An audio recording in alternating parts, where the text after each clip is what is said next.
Hey there, this is Mike with Man Bluff. Thanks for joining me, rather, for a M15 draft. Gonna have some fun. Looks like I've opened some pretty cool things, so let's get this ball rolling. Um, Avacyn. White's a pretty good color to be in. It sucks that I would be passing both a Sungrace Pegasus and an Oresco Swiftclaw. Um, but Avacyn is just pretty sweet. That's kind of hard to deal with, even though technically she might be a little bit better as the 4/5. Because the that convoke black card deals 4 damage, or yeah, deals 4 damage, and there's a lot of not a lot, but 4 power is obviously easy to, or 4 toughness is a lot easier to kill than 5. Pardon me. Lightning strike, sweet. In fact, this might just be the strongest card comparatively, but I'm gonna take Avacyn, see if I can get into white, and the power level is higher. Hmm. All right, get some pretty sweet things here. In that pack, hopefully I can get like I'd take the Evolving Wilds if it came back around.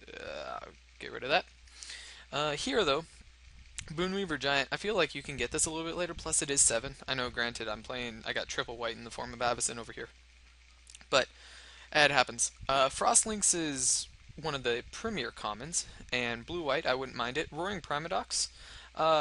Also pretty sweet if you can get like the blue green bounce, which I really like. Hunt the Week's okay, I'll come get it around later. I really like the way Forge Devils performed for me, just overall. It kills next to everything. Kinsbale Skirmisher, also pretty decent, especially if I am going to be base white, and it looks like I might have to be.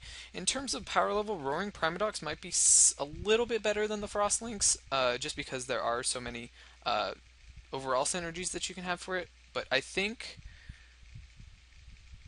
Oh, I could have had the green white, I guess green white convoke, but hmm.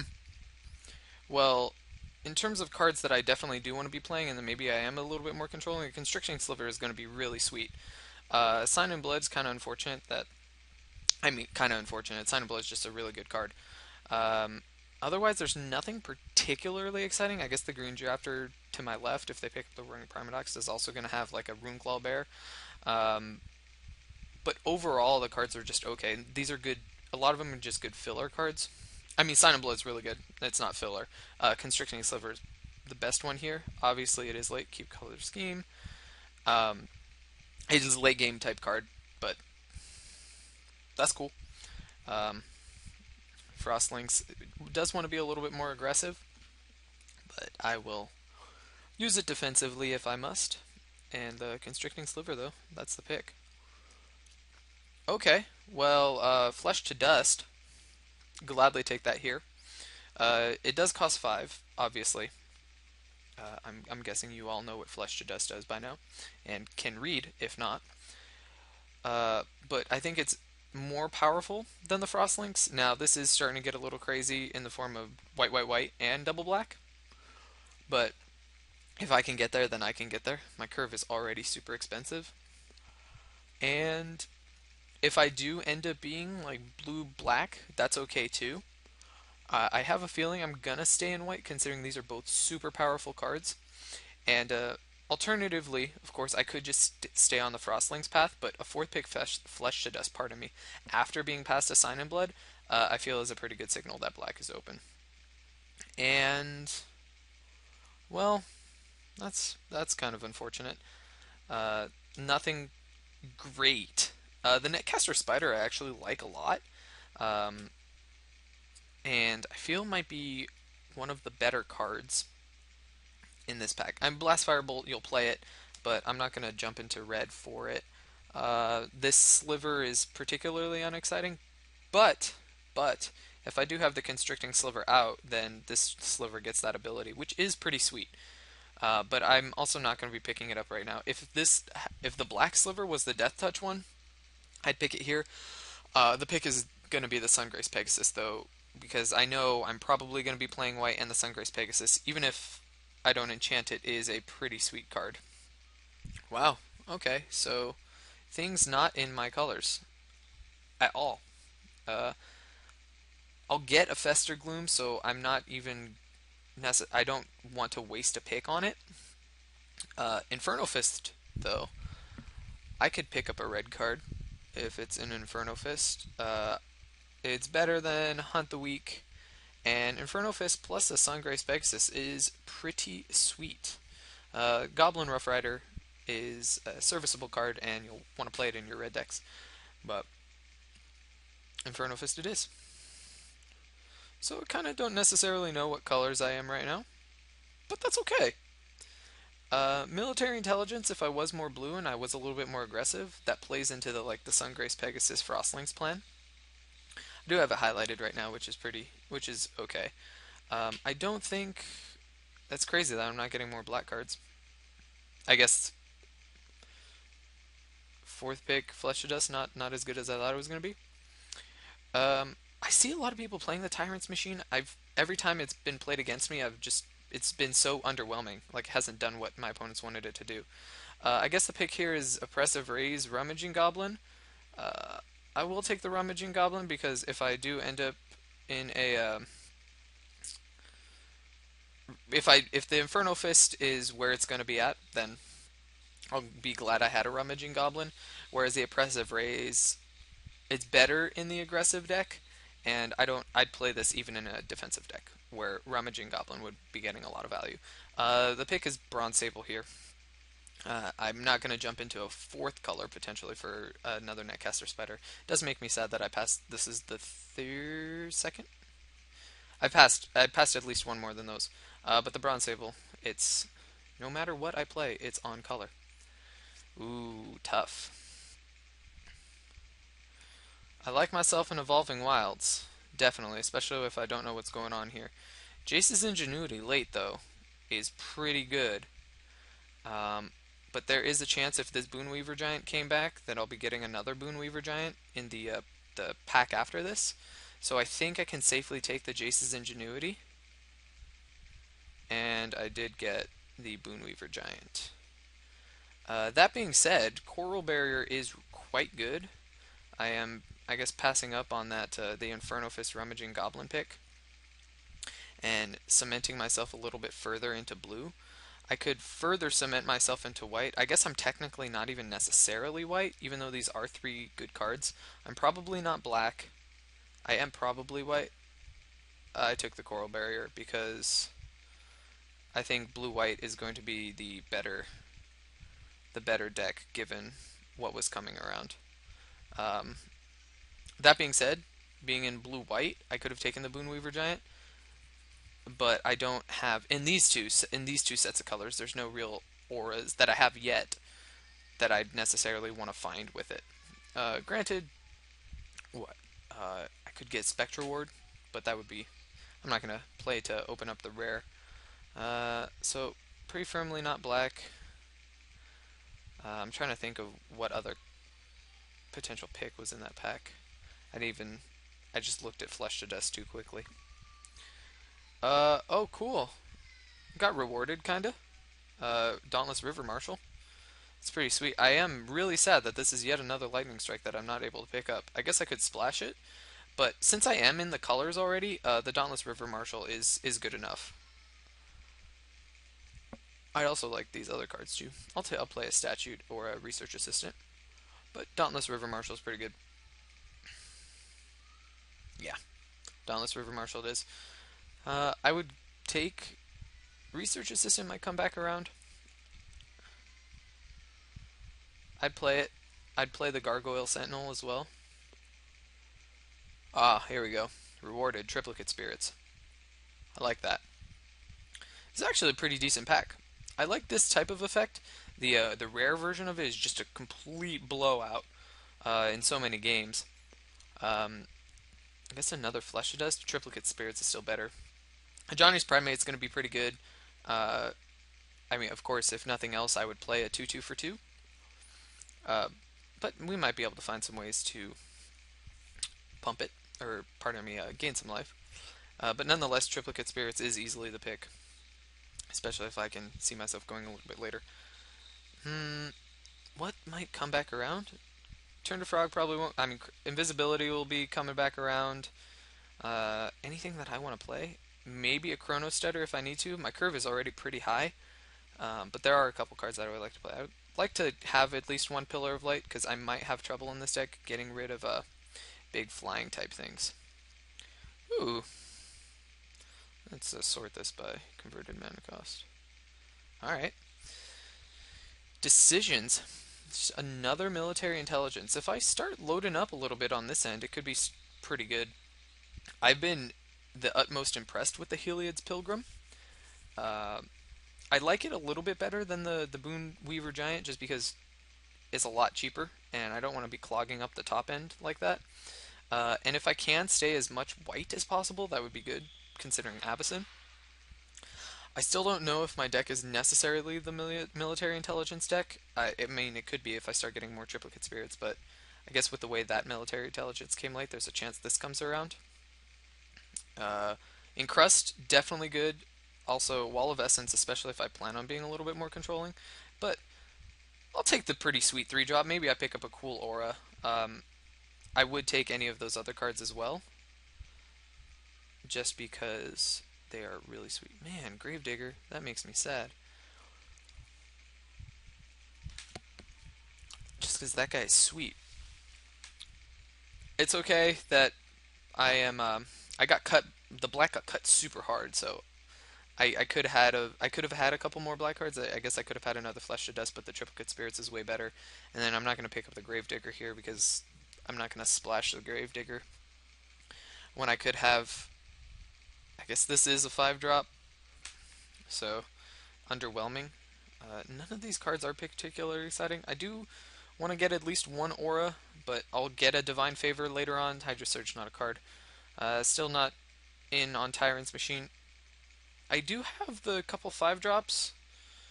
This one's unexciting. The Nimbus, I'll probably end up getting one. I'm going to take the Cave, actually, just in case I do end up wanting to... Wow. Okay, I guess I am in the right colors. A second Triplicate Spirits is pretty bonkers. I would love to have this Geist, and it would be super sweet in the aggressive deck, but Triplicate Spirits is, I feel, leaps and bounds ahead of it, that I'm going to want to play it anyway. And nice, nice. Yeah, I did take the Cave. I could have taken the 5-drop there, but I mean, I will see that Nimbus thing uh, again. Not necessarily in this pack, but there'll be other ones in that draft. In the draft, and just on the off chance that I might want to splash some black thing. Jeez. Okay.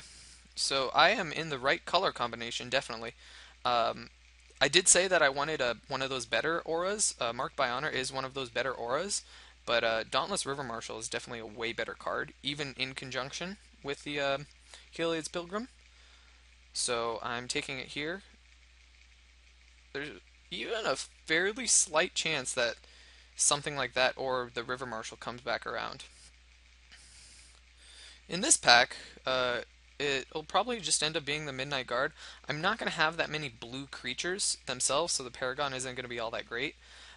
Pillar of Light is actually a consideration, given that I might have some problem or some trouble dealing with bigger creatures. Then again, I have Exile, 2 tappers, potentially. Uh, hmm. Or I could just take the negate. Midnight Guard, though, it's kind of pretty spicy. Yeah, I'll take the Pillar of Light and... Ooh, negate or oppressive raise. Well, this is the kind of point where I decide, am I going to be a little bit more aggressive, a little more tempo-y? I know Coral Bearer doesn't necessarily fit into that. Oh, that is pretty sweet for Convoke, though. If that's the case, then I take the oppressive raise, because I do have 3 sweet 2-drops right now. Yeah, I think I take the oppressive raise. I might see a negate, and as much as white as I can stay, the better. Aggressive mining. No one picks you in drafts. I'm so sorry. Divine Favor. There was another one in the draft that I still might even see.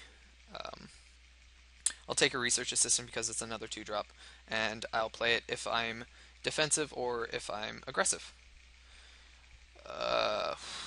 This card will be hard to beat.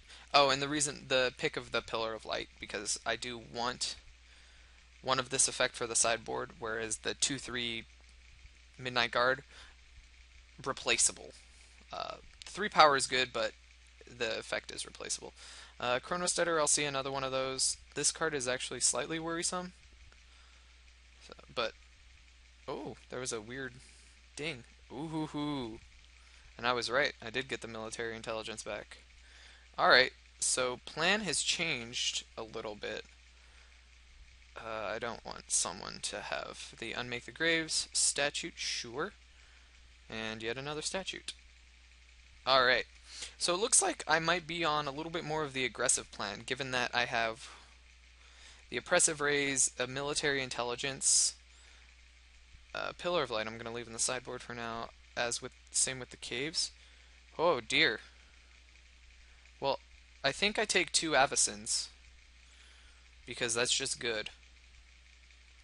Into the Void would be so sweet in this deck, and it's actually kind of crazy that...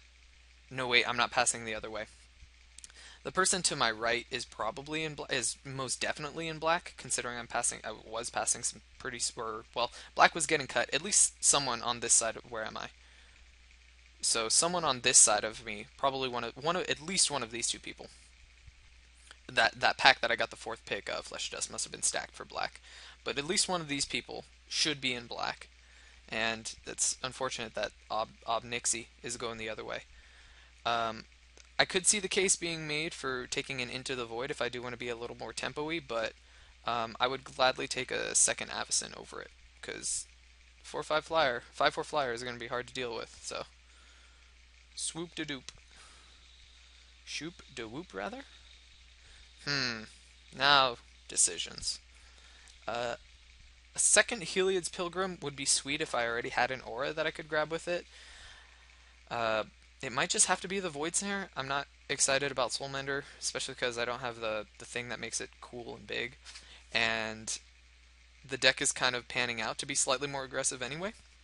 Or aggressive in the tempo-y type sense, so Void Snare excels in that deck. If I do end up getting an Evolving Wilds, that would be sweet, but I don't even necessarily need it. And this is a sweet sideboard card, but I already have even better finisher type things, so...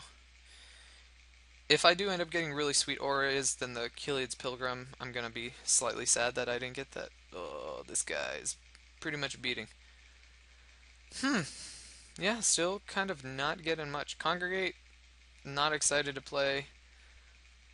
This guy just has a really sweet name, and I really like the art of this card, but I'm also not red, and it seems not the greatest. I want to see it. If someone somehow drafts a deck that makes this work, I don't know what super sweet artifacts there are. At least I can't think of any right now that would make it awesome. But doesn't mean it can't be. Taking the Willforged Golem here. Decent red cards. Hunt the Weak, it's okay. Amphin Pathmage though. That's pretty sweet. Ooh, even more decent red cards. I will take the 4-drop, and actually, I don't have any 4-drops right now. Cutting the Tireless Missionaries, because that's definitely not what my deck wants to be doing. Yeah, decent red cards. But I feel Amphin Pathmage is solid enough. Well, I guess I would have gotten that Pillar of Light. Let's sort this converted mana cost again. So I've got 6 2-drops, of which 5 are creatures. It's pretty decent. I could take an Ephemeral Shields if I think I need a combat trick. The Yavimaya Coast if I want to splash something green. It's also worth like a ticket. Not that that's a primary consideration of mine. I generally in these drafts, if it's 3 tickets or more, I'll take it, but... Unless it was the Sliver Hive Lord that in one of the drafts I got like 9th pick, but... Yeah, I think Ephemeral Shields. If I need to push through. Oh, jeez. Foil Heliod's Pilgrim. Almost wish I had that. Alright, so Coral Barrier is going to be able to help with Triplicate Spirits, but Sanctified Charge is bonkers in this deck, especially since I'm primarily white anyway. Might even cut the Jace's Ingenuity because of the double blue. Or for curve consideration, do I want another Amphin Path Mage? It is 3 power on turn 4. Jeez, what? This green is confusing. I know Fido Titan isn't necessarily the best card, but hmm. Or do I want Sanctified Charge to kind of like win through with my Triplicate Spirits? Oh, curve. I forgot. Curve. Okay, good. I was like, curve consideration. I think I do want the Amphin Path Mage. And alright, I got my pretty sweet aura for my Heliod's Pilgrim. Beast Mastery is. Or, Beast Mastery. This isn't World of Warcraft. Battle Mastery is sweet, and fetch it. Just don't play it until opponent taps out, or put it on a thing and cause them to 2-for-1 the not so exciting thing, which is fine. Oh, look at that, another sliver in my color uh, for this kind of effect. But Battle Mastery it is. I like this card. Aeronaut Tinkerer, I only have a bronze. Oh, I have a Bronze Sable and the Willforged Golem. Um, I'll take another Sungrace Pegasus because I can put the Battle Mastery on it. Plus, just this thing in the air will swing games. Plus, it's yet another thing for military intelligence. The more and more this deck's kind of coming through, the more and more it looks like a military intelligence type deck. Jace's Ingenuity, unfortunately, looks like it might not be making the cut. I do want to stay, like I said, as white as possible. Um, yeah. So I already have an Ephemeral Shields. I don't know if I necessarily want two, but I'll take the Willforged Golem. I guess I could see some world in which I want a second one. Glacial Crasher, pardon me, if I'm against some red deck and the game I'll go a little bit later, I could see myself wanting. Oh, it's a 6-drop, not even a 5-drop. Um, sure. Man, someone's gonna have a pretty sweet green deck. All right, here I don't care about really any of these cards. This is kind of the point where I might even just take the uncommon because I traded to a bot for ever so slightly more. What card is actually playable? I guess Light Lava Axe. Ooh, man, geez. Green was super open because going this way. By this way, I made a hand motion pointing toward my left. Someone can have the Ensoul artifact. I'd rather cut that from somewhere. Um, do I have any artifacts that I'm concerned about? Not really. So I guess they can have that naturalize. Nah, actually, I'd rather prefer someone have the Radiant Fountain. And a white card. A playable white card. I'm liking the deck. I'm liking the deck so far. Um, I'm looking at like my 23rd card is looking to be kind of. Oh, I guess I can fetch the Oppressive Rays with the Heliod's Pilgrim, so I was totally forgetting about that card. All right. Well, I'm gonna build the deck, and I will be back momentarily. Alright, so this is the build. Not many cards have changed. Just kind of separated out the lands and spells. Clearly, I've moved some things around and makes my curve look a little bit better. The double triplicate spirits, one of them I'm probably going to be able to cast on turn 5 anyway, potentially even turn 4. So I could move it over here. I doubt it'll be a 6, but nonetheless I'll keep the one over there. The two Avacins is actually pretty bonkers. Unfortunately, I can't play them both at the same time. That would be cool. But so I plan on winning in the air, maybe making a couple things unblockable. The kind of weird outlier, I guess, is the Coral Barrier. In itself can attack, but whatever. It provides a second creature. Um, so I guess the plan looks like I'll be a little bit aggressive in the beginning. I don't have many flyers, and I guess these dinky ones, or get a couple points down, and then get a couple points in here and there if I can. If I can get this super sweet tempo curve, whatever. Turn 2, I get Sungrace Pegasus, whatever. Dauntless River Marshal. Turn 3, Frostlinks. Turn 4, uh, I don't know. Even at that point, turn 4, I could Triplicate Spirits, and then just start beating in with some things, and then I guess finish out the game over here. I have a feeling Military Intelligence is going to be pretty sweet, given I have Triplicate Spirits, Avacyn, this is generic flyer at this point. I mean, Avacyn's obviously not generic flyer, but for the purposes of military intelligence, flyer, triplicate, double triplicate spirits. I guess Amph and Pathmage giving things the ability to be unblockable, plus the two flyers over here seems pretty decent actually. I might be able to trigger it a fair amount of times. Supplemental card draw in form of divination. Obviously, the deck wants to be a little more tempo oriented, but I'll play the divination. It's okay. The reason Oppressive Raise is actually over here is because I'm probably not going to be playing it on turn one. By that same logic, I could move this Void Snare over. Now the question is, I think I still do. There might be times where I want that supplemental card draw. I guess I don't want to play the Jace's Ingenuity because I do want to avoid double blue at all costs if I can. Right now I'm already playing very minimal blue stuff because triple white is going to be a little bit rough. Pillar of Light in the sideboard if I think that I'm going to end up needing it, if there's a really scary thing with more than 4 toughness. Hopefully I plan on getting through in the air. Statue of Denial, just have it over here because it's a card to consider. But once again, I guess for the same reason that I wouldn't want to play Jace's Ingenuity, I wouldn't necessarily want to play a Statute of Denial. Chrono Stutter, my tempo type things are a little bit better anyway.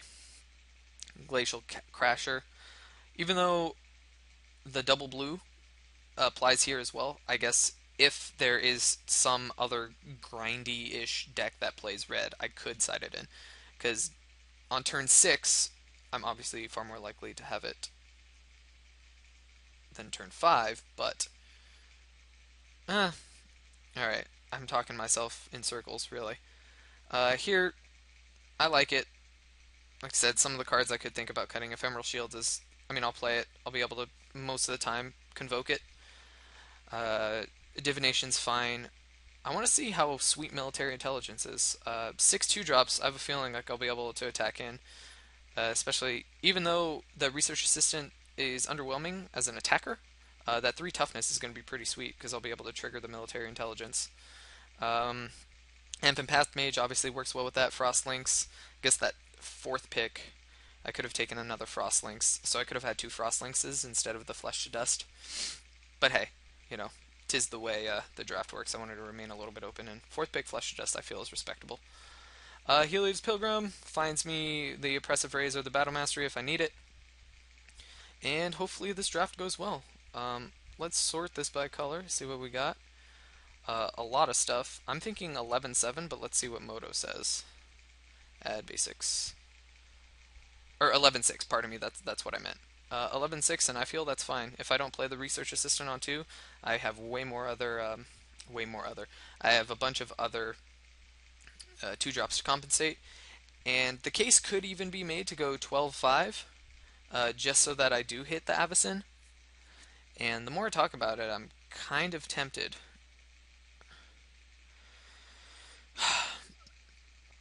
Hmm.